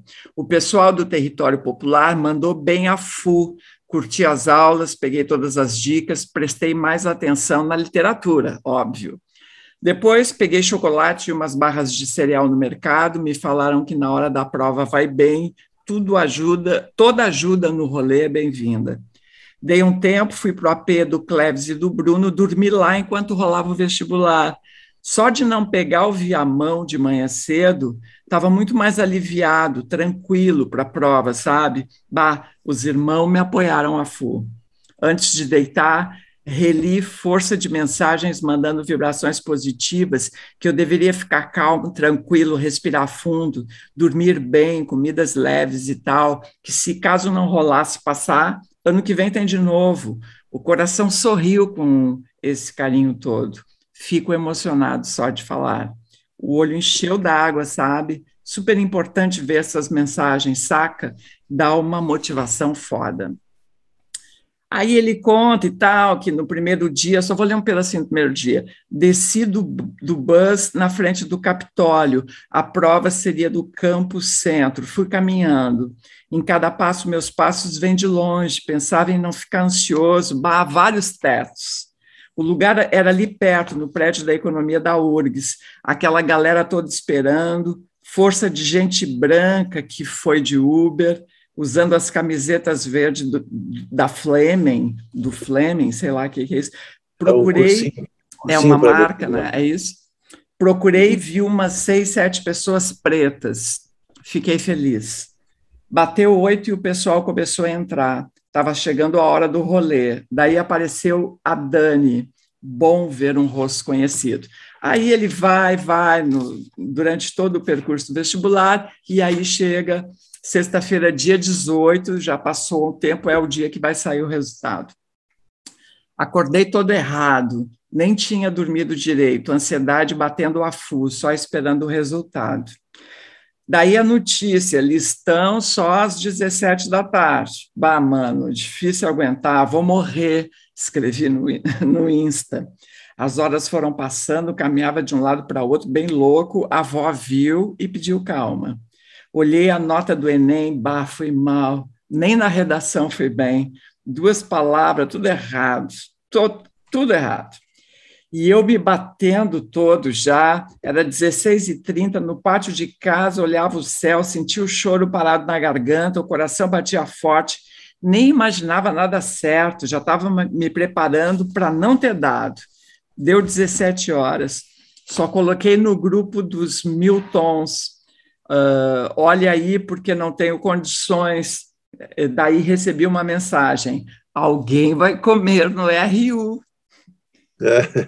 Força de mensagem dos irmãos, tinha rolado. Meu nome no listão, caralho, consegui. A terapeuta do meu sentimento mandou uma mensagem emocionada, chorei mais ainda. Contei que tinha passado para a avó. Ele tem todo um respeito, o livro é dedicado à avó, né? Que bom, ela disse, batendo palmas. Me abraçou forte, viu uma lágrima no canto do olho. Uma emoção gigante, vou estar na URGS logo mais. Bom, enfim, tá. Eu achei lindo. É isso. Muito bacana. Marlico. Muito bom. Então, convidado para vir aqui, né, Cátia Suma? Vamos convidar. Bah, muito, muito legal. Muito legal. E ele tem uma parada assim também, né, de uma leveza, assim, aqueles textos que o Diego leu, né, bah, muito bom, do rolê, né, me gusta, a gay, muito legal. Então, vamos para o sorteio. Não, o sorteio vai começar na canja. Então, deixa eu dar um recado antes, então. Vai lá. Antes de sorteio, antes de canja, antes de despedidas, eu preciso lembrar a todas e a todos que a gente depende de vocês que nos assistem e que nos ouvem para fazer a roda girar aqui. Então, a gente pede sempre, no início e no final de cada edição do Sarau, essa contribuição. A gente tem o Pix, que é o cat@radioelétrica.com, também tem a conta do Banco do Brasil, que aparece aqui, todos esses dados ficam aqui embaixo também da descrição do vídeo aqui no YouTube, tanto para agora quanto para depois, ao longo da semana, e quem quiser e puder ajudar, isso garante que a gente continue aqui todas as terças conversando com vocês. Isso aí. Eu nem falei nada do meu livro, olha aqui. Professor. Olha aí. Que livrão, professor? Você vai fazer um sarau disso aí, professor. Sarau cabecismo geral. Nesse eu não vou nem falar para não dar fora, vou ficar quieto. A gente fica lendo os polígrafos no fundo, né, Kátia? Eu fico lá no fundão, não te faz, Diego. Tá, Ian. Eu, inclusive, já estou citando esse livro numa coisa que eu estou tentando escrever sobre os livros de Gustavo Mati, que foi um dos tradutores desses contos de Henry Lawson. Então, esse fica muito... E o livro esse Enquanto a Água Ferve é da editora Bestiário, não é isso? Selo Bestiário. E tem no site dessa editora, né? Então, querendo... Ou encomenda para uma boa livraria aí na Taverna, na Bamboletras, na Baleia, Sereia. Como é o nome da Baleia, né? Baleia. Baleia. Eu confundo porque a sede anterior tinha uma coisa chamada aldeia e outra chamada baleia. O que era aldeia? Aldeia era um conjunto de coisas, né? Era um A coletivo. baleia era parte da aldeia. Puta que... Sim. Mas não tinha sereia. Não. Só terminar a Areia. areia. Agora, Areia. esse enquanto a água ferve é uma coisa tão de enquanto a chaleira chia, né? É uma coisa completamente... Foi bom você ter chegado. Eu tinha que falar. Né? Um australiano apaixonado precisa desabafar.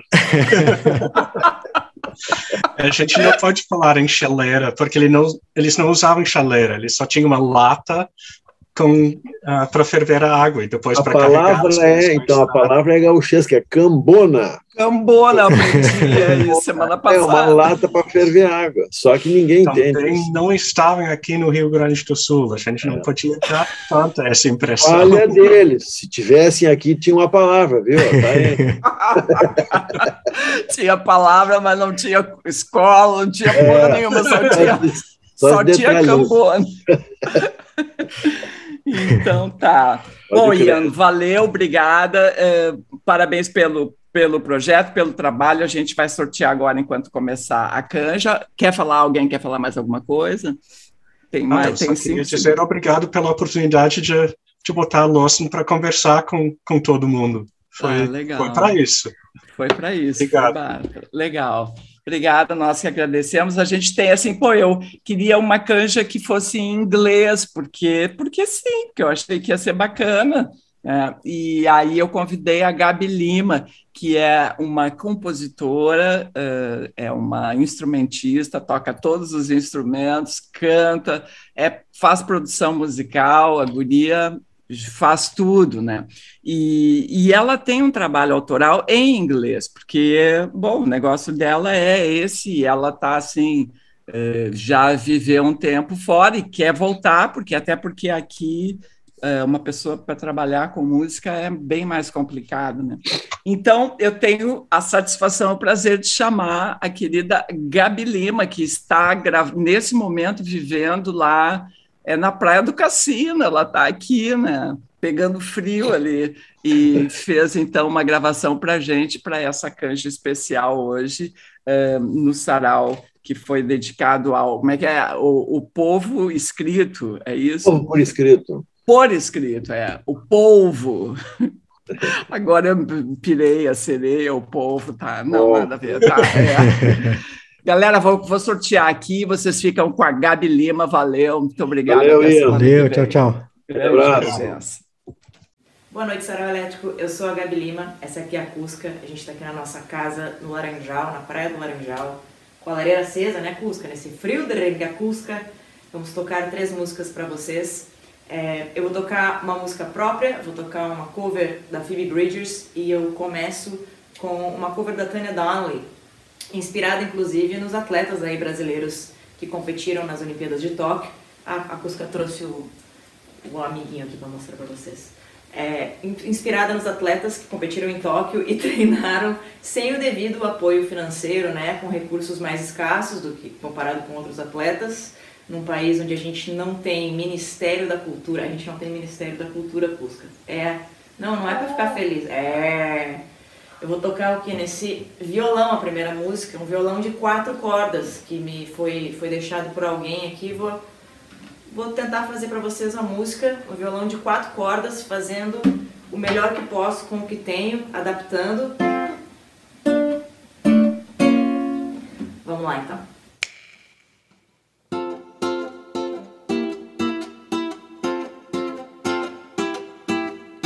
We wiped out at the start. We washed upon different beaches. The sea said after the storm. I know no battle can reach you. No message will right these wrongs. Put a shell to your ear, all you hear is the roar of the thousands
Uou, guitarra! Essa próxima música é uma música minha chamada Bad Plot. Ela existe no disco Welcome Sucker, da Candyland. Quem quiser procurar por aí. Vou fazer uma versão para vocês ao vivo, com guitarra e voz. Vamos lá. I'll get myself out of your way before I even get the hang of forgetting you. Moving forwards by walking backwards. I don't care if it's raining or snowing. If I get in this car with you, I know where this is going. Where guilt and heartache are selling by the pound. So I'm walking this town all the way back home. Ooh, walking this town all the way back home. Justify the reasons to me. Don't waste your breath with useless apologies. I know that talk, I walk that walk, yeah. Get the feeling you're doing it wrong when the only heart you're breaking is your own. Such a bad blot, you are mine, but you're not. So I'm walking this town all the way back home. Ooh, walking this town all the way back home.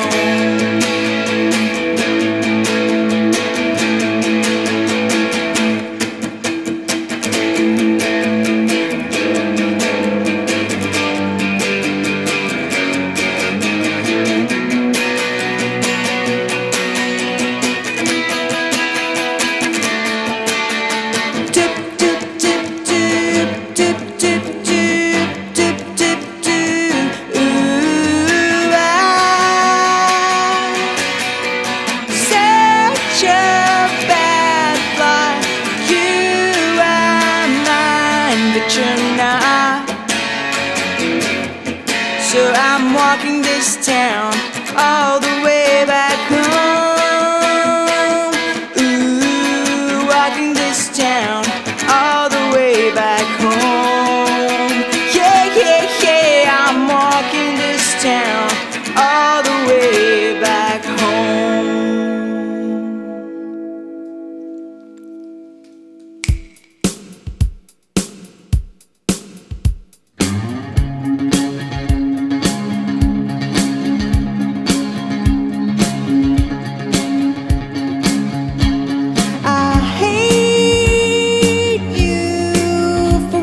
You did, and I miss you like a little kid. I faked it every time, but that's alright. I can hardly feel anything, I hardly feel anything at all. You gave me 1,500 to see your hypnotherapist. I only went one time. You let it slide. Fell on hard times a year ago. I was hoping you would let it go when you did. I have motion sickness. Somebody roll the windows down. There are no words in the English language. I could scream to drown you out.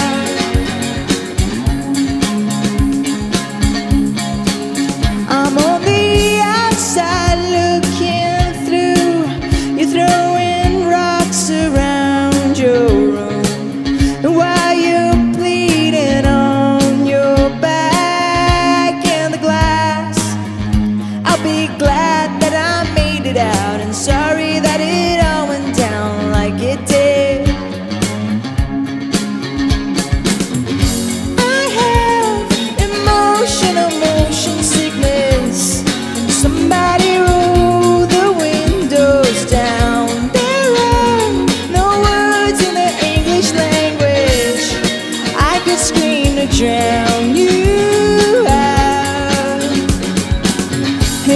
to sing with an English accent. I guess it's too late to change it now. You know I'm never gonna let you have it, but I will try to drown you out.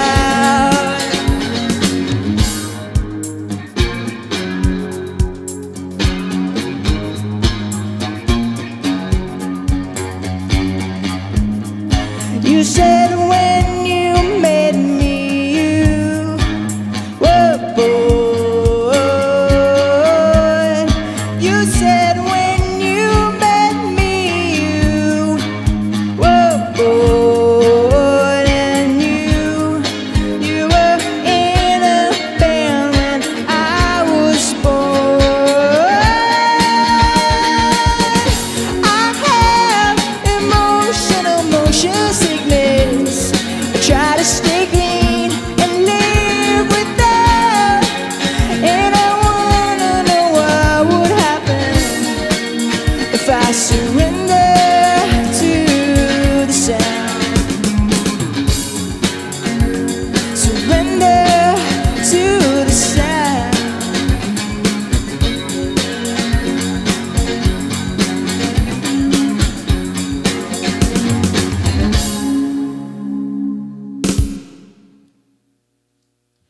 Obrigada, Sarau. Saraulers, boa noite.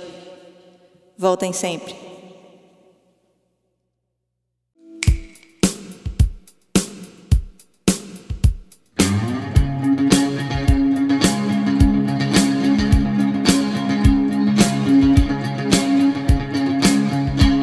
I hate you for what you did, and I miss you like a little kid.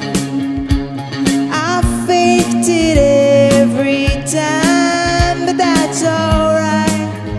I can hardly feel anything. I hardly feel anything at all. You gave me 1,500 to see a hypnotherapist. I only went one time. You let it slide. Fell on hard times a year ago. I was hoping you would let it go, and you did. I have emotional motion sickness. Somebody roll the windows down. There are no words in the English language I could scream to drown